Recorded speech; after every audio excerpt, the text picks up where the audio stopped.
Aboard, my dear family. Today we are at Jerusalem and we are already at the center of the city. Now look backward. Can you see the tower? Can you see it? This is Jaffa Gate. We just that one with the flags on. Oh, yeah. And we just came from there. This is Jaffa Gate. And we already in the center of the city. And do you want to see where the city ends? Look now to the Golden Dome. The Dome of the Rock. Can you see it? Yeah. That's the end of the city. So now you know how small it is. Usually when people ask me about how big it is and I describe them, they cannot understand until they can see it. And for me that was a very important place to bring you because now you know how small is the city. We are in the Christian Quarter, and if you look behind that ugly tree, you can see two great domes right there. This is the Church of the Holy Sepulchre.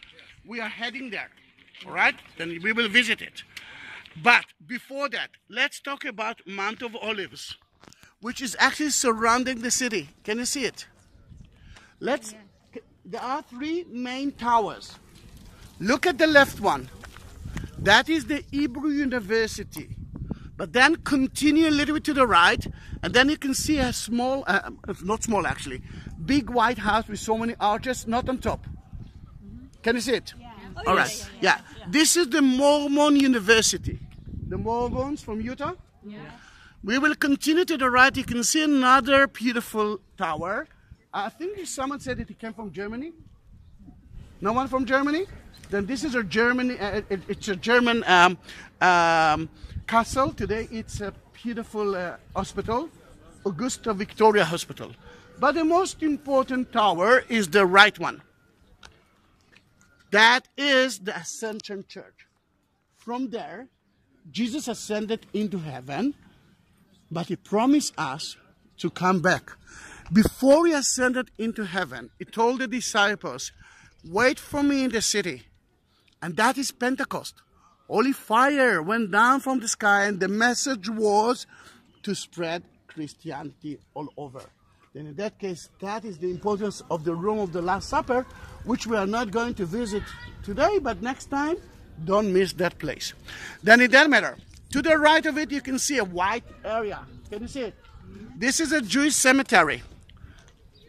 The Jews believe that the Messiah, when he will come from there, and he will enter into the city, and there will be the first one who will resurrect from the death.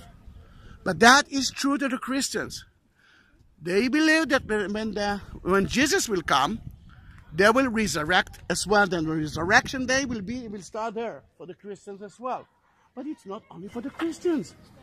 The Muslims, Allah, one day will come and build a bridge between Mount of Olives and Jerusalem, and all the good disciples will cross it safely.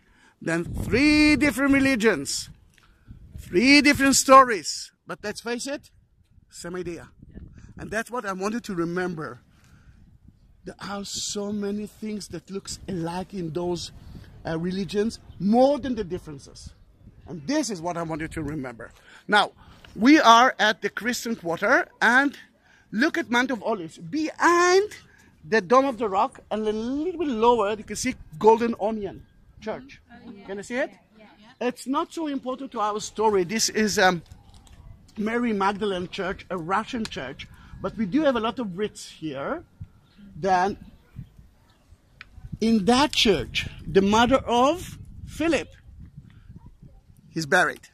And when Prince Charles came lately for the funeral of Shimon Peres, the only place that he visited in that city, except of the cemetery, was the tomb.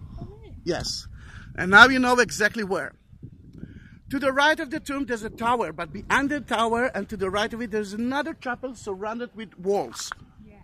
All right? This is Dominus Flavit, the Lord wept. When Jesus entered to the city, that is Palm Sunday procession, he stopped there and he wept. And he said, one day that city will be destroyed. So many people did it. And some of them were Brits. And when they came back to Britain, they changed their family name from whatever to Palmer. Palm Sunday. It's like a title, kind of a surtitle. Palmer. Then all the Palmer's families that you will find in Britain, that's because one of them did that procession as well. Then the Dome of the Rock. We already know the story, but let me remind you. The foundation rock, the first rock ever, the center of the world.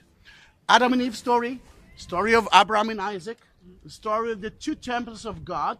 And if you remember, I told you that the temple of King Herod, which was there, was between 2 to 3 times higher and bigger than the Dome of the Rock. So can you understand how impressive was the temple when he actually looked at it from there? And for the Muslims, that is the ascension place of Muhammad into heaven. And he met God himself that gave him the 5 prayers of a day. Now, can you see the other group? Which I don't know why they stopped there, but thanks God because it's less noisy. But can you see the fence there? Behind the fence is the Muslim quarter. We are still in the Christian quarter, and let's look at the Jewish quarter. The Jewish quarter is new. Look at the houses. In 1948, the Jordanians conquered that place, and they destroyed 99% of the houses. When we came back, before we build the new quarter, we excavate that. Oh, you will understand that song. Because with the Americans, they look at me and say, what? Always look at the bright side of life. To-do, to-do, to-do, to-do. Because that is what I wanted to remember. Beneath the new Jewish quarter, there is an amazing city of priests from the time of Jesus, from the time of the Second Temple. It's the Beverly Hills of the priests. Then, in about a minute, I will show you what we found there, but later on, we built something new on top of it. And now when you know it, that was the first video of you, then let's say goodbye to the video. Wait, it's May 2017, just for the record. And